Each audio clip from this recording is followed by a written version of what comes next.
সুমি, দেখো আকাশের কি হলো। আকাশ তো কালো মেঘে ঢেকে গেছে। কখন যে সন্ধ্যা হয়ে পড়েছে আমরা তো বুঝতেই পারিনি। এখন কি হবে? আমি এখন বাড়ি যাব। আমার খুব ভয় করছে। তোমরা আমাকে বাড়ি নিয়ে যাও।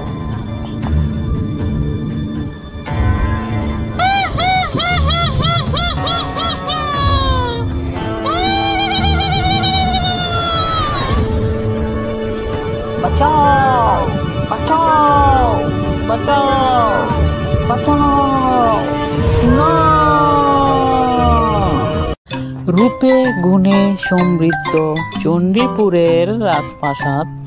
ইনি হলেন রাজা চন্দ্রপাল আর ইনি হলেন রানী সুরমা।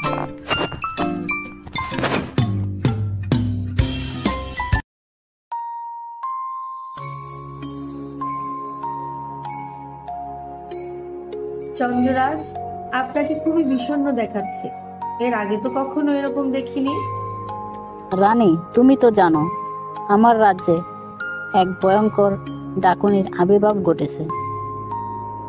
ঢিবির চরের জঙ্গলে এক সাধু থাকে। তিনি আমাদের মুক্তির পথ বলে দিতে পারবেন। তাহলে আর দেরি করা যাবে না, চলো এক্ষুনি বেরিয়ে পড়ি।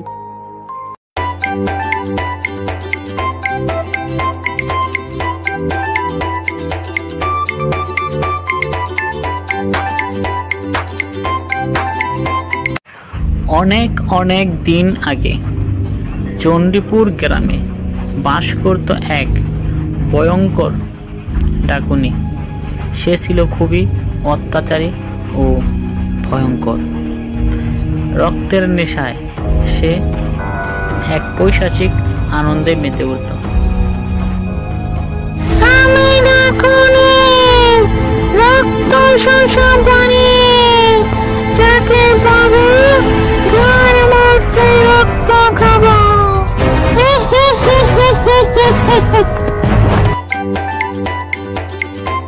রাজা আর রানী অনেকটা পথ অতিক্রম করে অবশেষে সাধুর কাছে পৌঁছালো। সাধু বাবা, আমাদের রক্ষা করেন। আমাদের রাজ্যকে ডাকুনির হাত থেকে বাঁচান। এই ডাকুনির সাথে মোকাবেলা করা সাধারণ মানুষের পক্ষে সম্ভব না। সে আমার হাতের নাগালের বাইরে। তাহলে উপায়? উপায় একটা আছে, তা হলো কালের বিবর্তন। সে অস্ত্র জন্ম নিবে তোমাদের ঘরে। সে হবে খুবই শক্তিশালী, সাগরের মতো উত্তাল, গোলাপের মতো সুন্দর, কালোকেশী মায়াবী।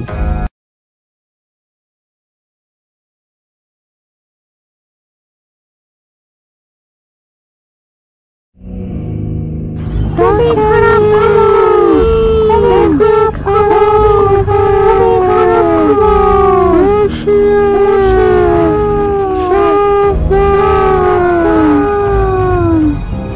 হে আমার বিশ্বস্ত দ্রুতগামী গোলাম, কি খবর নিয়ে এসেছে? বলে ফেল, বলে ফেল। সামনে তোর ঘোর বিপদ। রাজ পরিবারে জন্ম নেবে এক শক্তিশালী মানব শিশু। সে হবে খুবই শক্তিশালী, সাগরের মতো উত্তাল, গোলাপের মতো সুন্দর, কালোকেশী মায়াবী।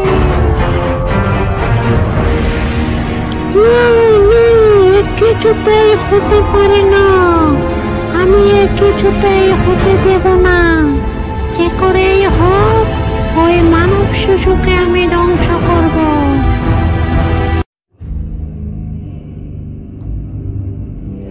এক অমাবস্যা রাতে ডাকুনি তার ভয়ঙ্কর রূপ নিয়ে করুণ সুরে রানী সুরমাকে ডাকতে শুরু করে।